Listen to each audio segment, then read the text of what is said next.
Britney Spears has never existed quietly in the background of pop culture. From the moment she entered the spotlight, her life unfolded on a global stage, celebrated, criticized, consumed, and endlessly interpreted. For years, the world knew Britney as a symbol.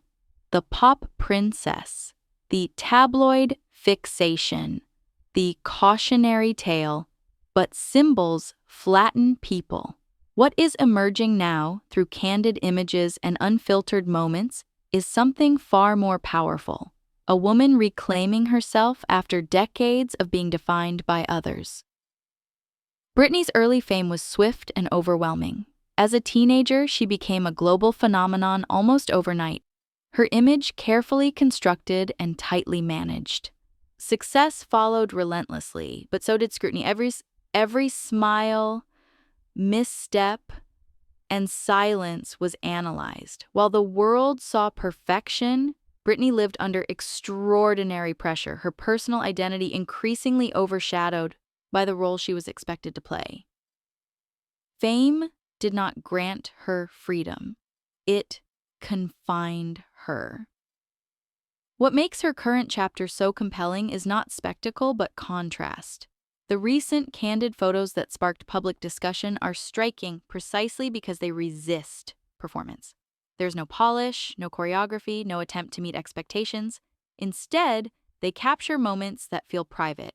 Britney laughing, moving, resting, existing without direction or approval. These images are not statements crafted for attention. They are evidence of autonomy. For years, Britney's life operated within rigid boundaries imposed by legal control and public judgment.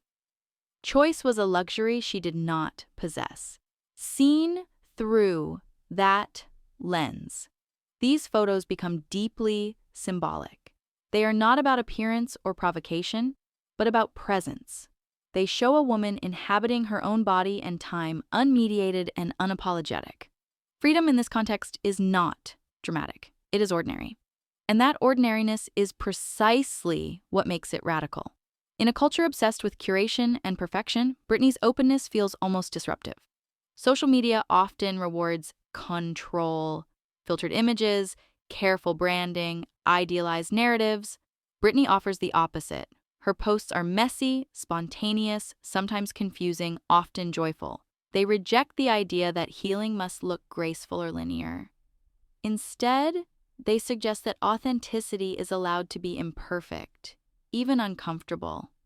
Reactions to this openness reveal more about society than about Britney herself. Supporters see resilience and courage, a woman rediscovering joy after years of constraint. Critics see deviation from norms they are accustomed to imposing, particularly on women whose bodies and behaviors are routinely policed. This tension underscores a larger truth. Autonomy often unsettles those who benefited from control. Britney's journey cannot be understood without acknowledging what she endured. The conservatorship stripped her of fundamental rights most people take for granted. Decisions about her finances, career, and even personal relationships were made without her consent. That experience leaves marks that do not disappear the moment freedom is restored. Healing is not quiet, and it is rarely convenient for public consumption. What we are witnessing now is not chaos. It is adjustment. It is the process of a person learning how to live without permission after years of restriction. Dancing alone in a living room, sharing thoughts without refinement, dressing for oneself rather than an audience. These acts may seem small, but they carry enormous weight. They reflect choice. And choice for Britney is revolutionary.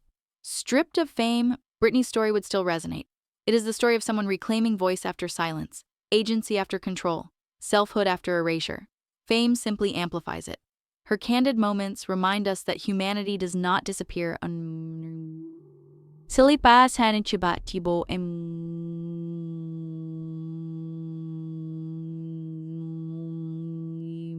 buried beneath expectations. Ultimately, Britney Spears' recent images are not invitations to judge, speculate, or sensationalize. They are reminders that freedom looks different for everyone.